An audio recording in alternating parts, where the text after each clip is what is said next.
Welcome to Suman TV. నేను మీ Amarnath. Present మనం విశాఖపట్నంలో ఉన్నటువంటి రాడిసన్ బ్లూ రిసార్ట్స్ దగ్గర అయితే ఉన్నాము. ఈ రోజు ఫుడ్ ఫెస్టివల్ అయితే చాలా బాగా కండక్ట్ చేస్తున్నారు. అసలు ఈ ఫుడ్ ఫెస్టివల్ అంటే ఏంటి, దీని గురించి మరిన్ని వివరాలు ఇక్కడ ఉన్నటువంటి ఎగ్జిక్యూటివ్ చెఫ్ రమేష్ గారిని అడిగి తెలుసుకుందాం. సార్, అసలు ఫుడ్ ఫెస్టివల్ అంటే ఏంటి? ఈ రాడిసన్ బ్లూ అనేది ఆల్రెడీ ఒక well notified resorts and 5-star హోటల్స్లో నెంబర్ 1 స్థానంలో ఉంది. సో ఈ ఫుడ్ ఫెస్టివల్ అంటే ఏంటి, అసలు దీని యొక్క థీమ్ ఏంటి? అసలు నా పేరు chef Ramesh, executive chef Radisson Blu resort Visakhapatnam. Coastal flavours of India food festival చేస్తాం. సో ఈ ఫుడ్ ఫెస్టివల్లోని కోస్టల్ ఏరియా ఉన్నవన్నీ కవర్ చేస్తాం. ఇంట్లో ఆల్మోస్ట్ 20 రకాల ఫిష్లు ఉన్నాయి. అవన్నీ గ్రిల్ చేయొచ్చు, లేకపోతే డీప్ ఫ్రై చేయొచ్చు, ఎవరికి ఏది కావాలంటే అది చేయొచ్చు. సో మీరందరూ వచ్చి ఆనందించాలని కోరుకుంటున్నాం. సార్, అంటే టైప్స్ ఆఫ్ ఫిషెస్, ఎటువంటి types of fishes public pulse ఎలా తెలుస్తుంది అందులో? యాక్చువల్గా సీ ఫుడ్ ప్రసిద్ధి విశాఖపట్నం.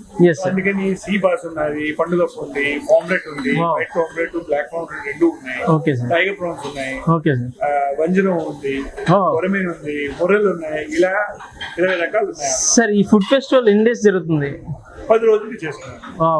సో 29th వరకు ఉంటుంది. సో 29th వరకు ఈ ఫుడ్ ఫెస్టివల్ అయితే కంటిన్యూస్ గా జరుగుతుంది అంటారు. సార్, మెయిన్ థింగ్ చెఫ్ అనేది ఒక బాధ్యతతో కూడుకుంది. సో అందరూ ఎగ్జిక్యూటివ్ చెఫ్ అవ్వలేరు. సో కొంతమంది ఇంకా లో లెవెల్లో ఉండిపోతుంటారు. సో మీ కష్టం వెనక ఆ టేస్ట్ ఎలా ఇస్తారు? సో కస్టమర్లకి ఏం కావాలో మనం తెలుసుకోవాలండి. సో వాళ్ళకి నచ్చినట్టు మనం చేస్తే డెఫినెట్లీ విల్ బికమ్ మంచి పొజిషన్కి తప్పకుండా వస్తుంది. సార్, రెగ్యులర్ మీద how many types of dishes are here present? Number of dishes salad నుంచి మొత్తం లెక్కెట్టుకుంటే ఆల్మోస్ట్ 330 డిషెస్ ఉన్నాయి. 130 డిషెసా? సో సార్, అందులో మీకు ఫేవరెట్గా అంటే మీరు ఎక్కువగా ఇష్టపడే డిషెస్ ఏంటని చెప్తారు? సో నాకు ఎక్కువగా ఇష్టపడేది అంటే బిర్యానీ అండి. సీ ఫుడ్ కనీసం మేము క్రాబ్ బిర్యానీ కూడా చేస్తాం. సో ప్రతిరోజు ఒక్కొక్క ఫ్లేవర్ సీ ఫుడ్ బిర్యానీ చేస్తాం. సో ఈ 10 days స్పెషల్స్లో అంటే ఒక్కొక్క రోజు ఒక్కొక్క స్పెషల్ ఉంటుందండి, లేదంటే 10 days సీ ఫుడ్తో పాటు ఏం స్పెషల్ ఉంటుంది? 10 days సీ ఫుడ్లోని మొత్తం అన్ని స్టేట్లో అనమాట. కేరళ స్టైల్లోని అవియలని అవనివ్వండి, లేకపోతే మన ఆంధ్ర చేపల కూర అవనివ్వండి, అలా కొన్ని స్టేట్స్ని ప్రతి స్టోర్ని డిపెండ్ పెడతాం. నమస్తే అండి. అండ్ ఇక్కడ అనదర్ చెఫ్ ఉన్నారు, ఇస్లాం ఖాన్ సార్. ఒకసారి ఆయనతో కూడా మాట్లాడి తెలుసుకుందాం. సార్, అసలు what is the meaning of food festival here? Actually, we thought to do some different kind of food festival. That's why we are just bringing Indian coastal food festival here. Okay. And most of the guests they are asking to do some seafood festival. That's why we are running coastal food festival. Okay. So, what are the types of food fishes are here? Actually, we have maximum 20 varieties of Fishes.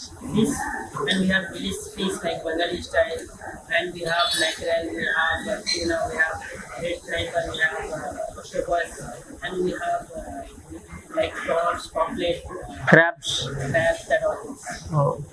So, how many days this festival goes on? Special goes on 9 days, 10 days, till 29. We are just running the food festival in Visakhapatnam. So, being a chef in Radisson Blue, it's a honor, I think so.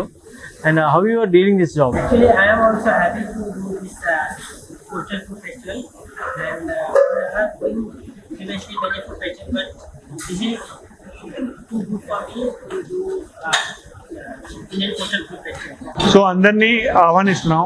So ఈ 10 రోజులు food festival ఉంటుంది, coastal festival. ఇందులోని 20 రకాల ఫిషే కాదు, coastal reason food కూడా ఉంటుంది. అలాగంటే కేరళది, ఆంధ్రాది, గోవాది, బే of బెంగాల్ది. So మీరందరూ వచ్చి ఎంజాయ్ చేయాలని కోరుకుంటున్నాం. Please come enjoy the food festival. We have 20 varieties of food, and just enjoy our delicious mouth watering. చూసారు కదండి, 20 types of varieties of fishes ఉంటాయట. And all the south Indian dishes కూడా ఉంటాయి.